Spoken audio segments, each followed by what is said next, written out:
Bonjour, bonsoir, tout le monde. Parlez pour nous dans Kaela.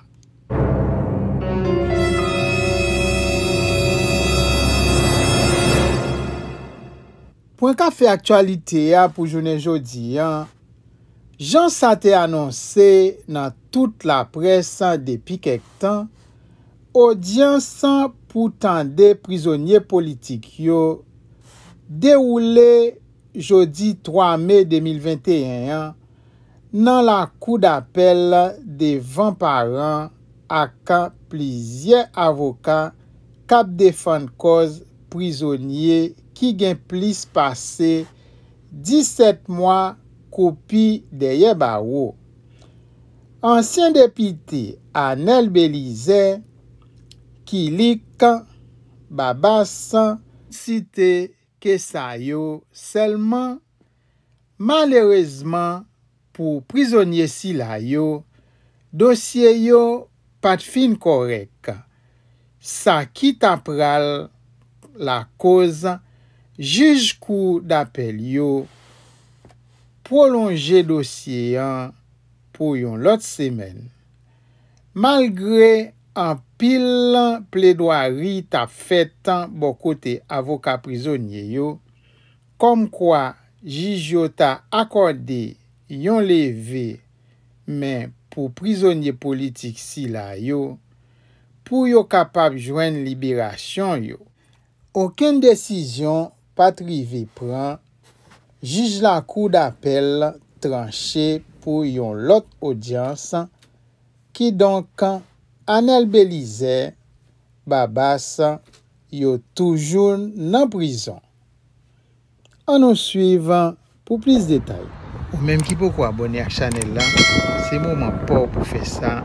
Là, on fait regarder vidéo. Moi avec les autres avocats de la défense. Et les avocats, je n'avais pas encore leur nom. Les avocats de la défense, dont Iswick, etc.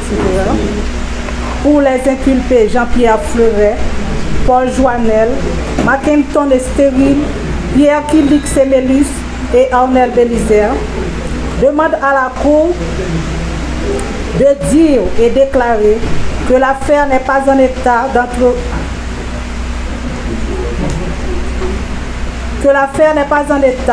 d'être entendue et l'acte notifié à leurs clients sont nuls au motif que la violation de l'article 16 de la loi, les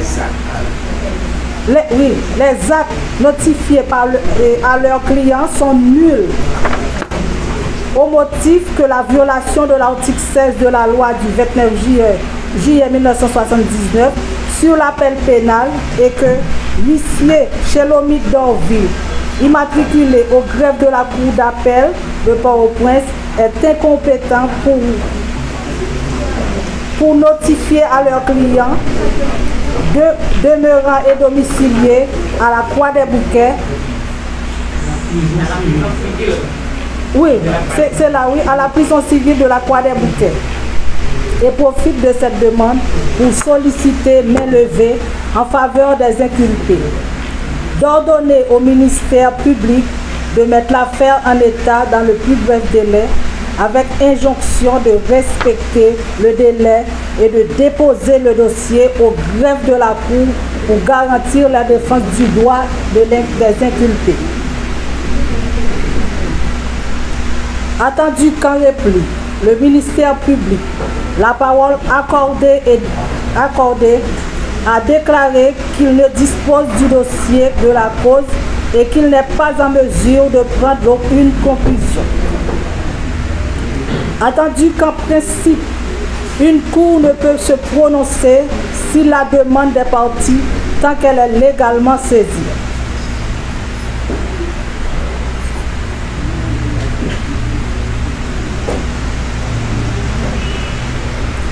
Attendu que la Cour n'ayant pas été saisie par la lecture d'aucune pièce, même l'acte de notification signifié par l'huissier ne peut se prononcer sur une telle demande puisqu'elle n'est pas encore liée par la lecture d'aucun acte de saisie.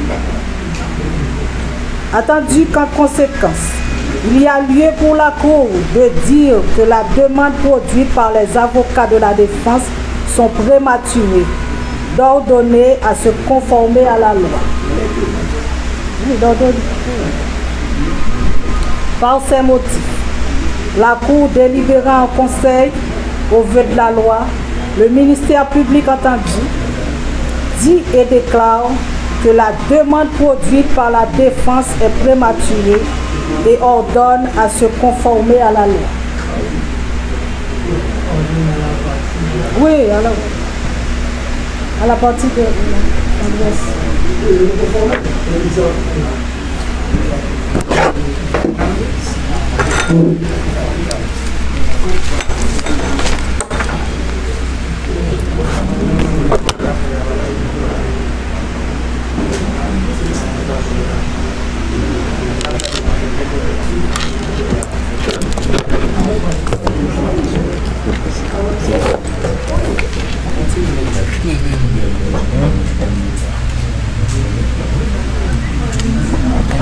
Qui est-ce qui va parler?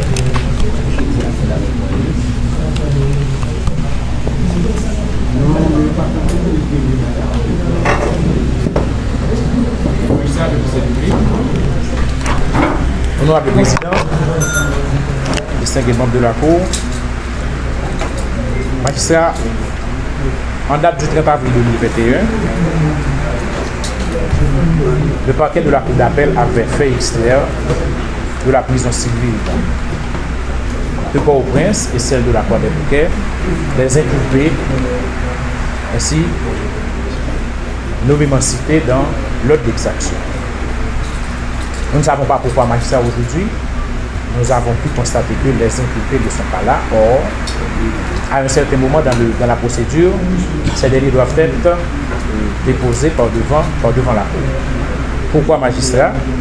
Le ministère public vous demande de mettre l'affaire en continuation, permettant au ministère public non seulement de corriger l'imperfection de l'un des actes signifiés à Croix des Bouquets et de mettre l'affaire en continuation à la prochaine audience présidente sur cela. Parce que nous, comme vous l'avez dit dans l'avant-dit droit, le ministère présentement ne dispose pas du dossier. De ce fait, il est difficile pour le ministère public de poursuivre l'audience sans qu'il ait en sa possession le dossier complet magistral. Merci.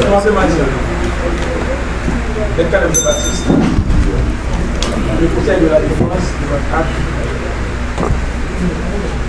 avec Alain Bézère, Pierre Séménus, Jean-Pierre Fleuret, Paul Joannel, Mackinson et Cyril, Gary Félémon, à combattre à l'audience de ce jour.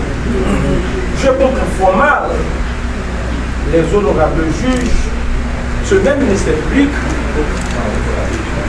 je crois formal les honorables juges, les représentants du ministère public viennent ici pour dire qu'ils reconnaissent effectivement qu'il y avait des imperfections dans les actes signifiés par M. Jérôme. Mais en quoi nous sommes responsables? En quoi les prisonniers, les inculpés qui sont incarcérés depuis 17 mois en prison sont responsables? Magistrat, les imperfections dont venait de parler les représentants du ministère. Magistrat, votre mandat est clair.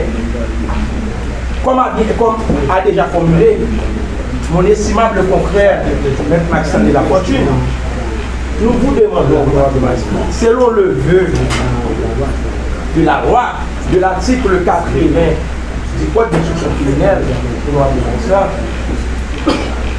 d'ordonner l'élevé du mandat de dépôt, du mandat de dépôt, contre les inculpés Alain Bézère, qui a un domicile connu, ancien député, chef de parti,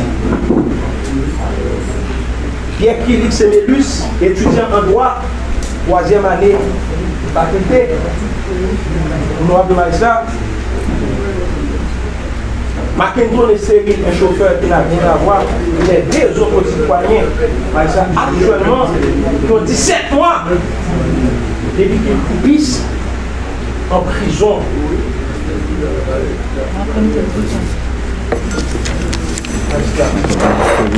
Il est de principe en droit, la liberté est la règle, la prison est l'exception. Pourquoi les représentants du ministère public veulent à tout prix, probablement en tant que représentants de la société, veulent garder en prison après 17 mois les impliqués? C'est une question que nous sommes en train de poser. Est-ce que ces personnes-là ne font pas partie également de la société dont le ministère public et le représentant? Exactement. C'est ce magistrat, attendez.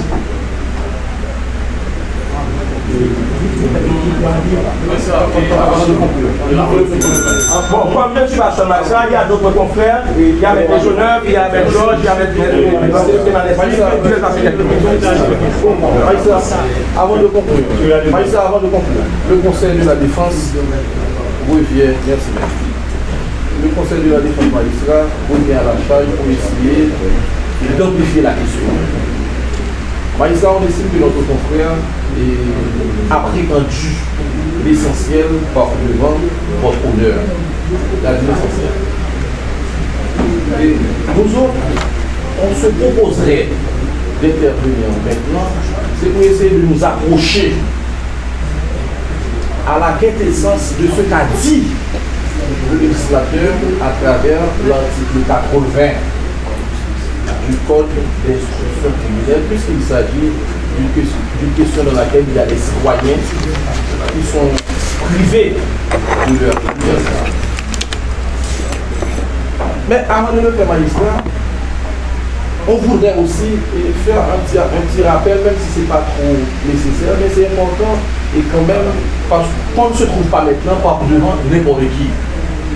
Magistrat, on n'a jamais cessé de prétendre que c'est à l'échelle planétaire qu'on reconnaît que les cours, que ce soit aux États-Unis, en France, en Allemagne, en République dominicaine, on reconnaît que les cours sont des instances prestigieuses.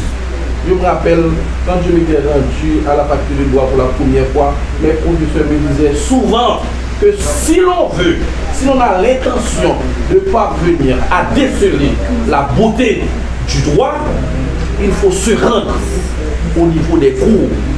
Parce que généralement, les magistrats que l'on retrouve au niveau des cours, ce sont des juges raffinés, des juges connaissant parfaitement bien le droit.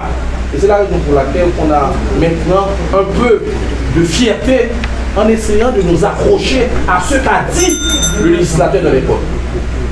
Magistrat, à travers cet article magistral, l'article 80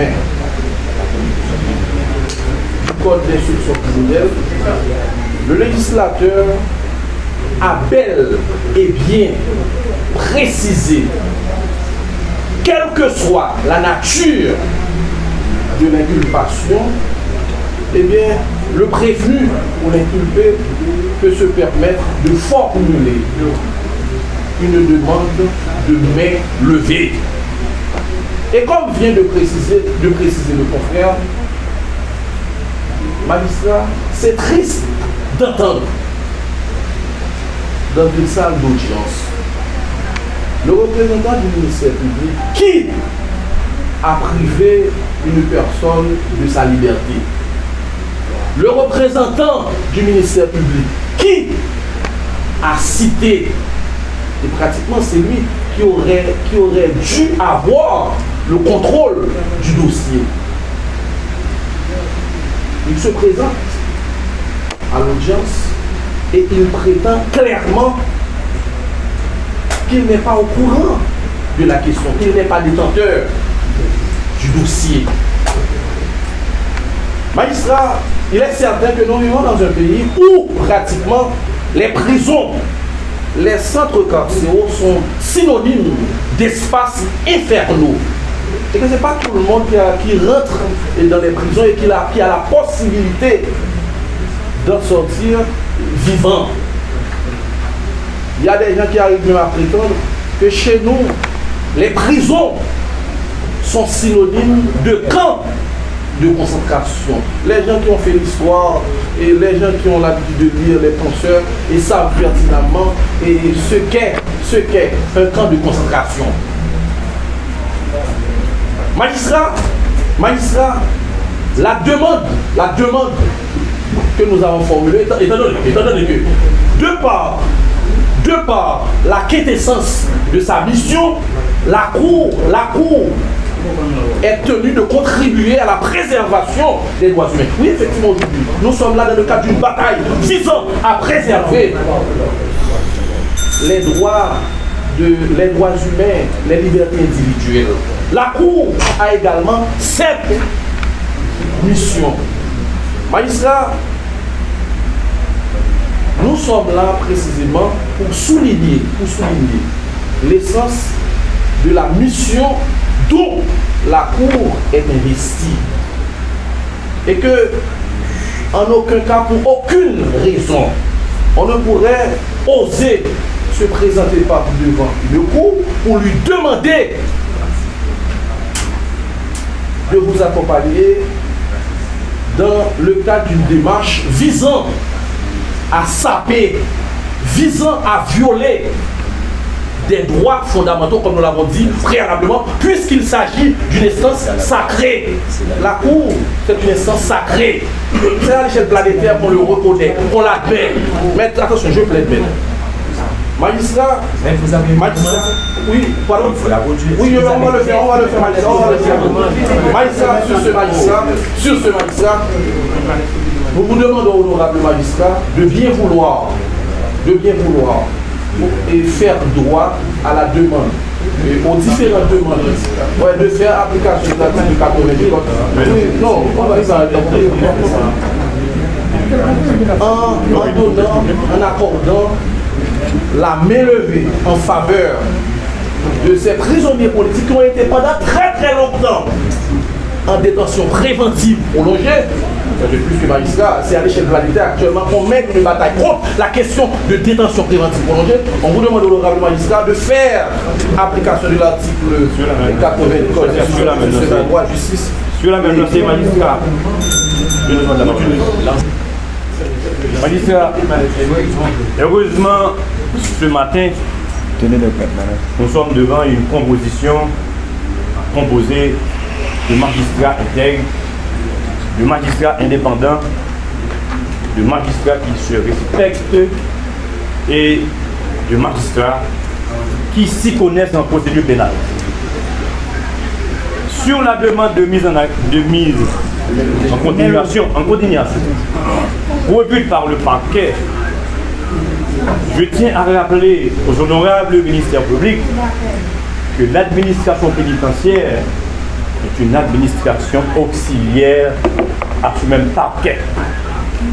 Si aujourd'hui, malgré la citation qui a été faite aux inculpés Arnel Bélizer et consorts, ne sont pas présents sur la seule aide de l'inculpation aujourd'hui, la faute n'est pas à nous, la faute incombe au ministère public et il est de principe magistrat, nul ne peut bénéficier de ses propres turpitudes. La faute est au ministère public. Et que dit la loi sur l'appel pénal, magistrat? Avec votre permission, je donne lecture de l'article 18. L'affaire retenue à l'audience sera entendue sans remise ni tour de rôle. Le ministère public, les partis et leurs défenseurs sur l'appel seront entendus. Magistrat, les affaires pénales sont réputées affaires urgentes. Aujourd'hui, voilà que nous sommes en face du ministère public qui vous dit, qui vous demande de mettre l'affaire en continuation. Nous n'avons aucune objection. Cependant, il s'agit, magistrat, de protéger les libertés individuelles. Sur cette base, magistrat, le Conseil de la Défense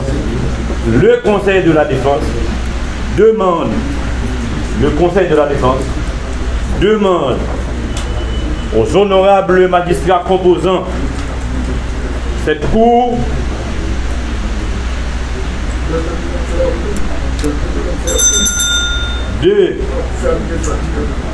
d'apprécier la demande qui a été produite par mes estimables confrères en ce qui concerne les dispositions de l'article 180 du Code d'instruction criminelle. 80 du Code d'instruction criminelle. C'est-à-dire qu'il vous plaise, honorable magistrat, accorder main levée du mandat d'écoute en faveur de ces inculpés non présents à l'audience par la faute du ministère public, non présents à l'audience par la faute du ministère public. Étant donné que vous, aujourd'hui, vous êtes des juges d'instruction appelés à instruire l'instruction qui a été réalisée par la juridiction de première instance de Port-au-Prince. Faute de quoi? Faute de quoi? Vous êtes à côté.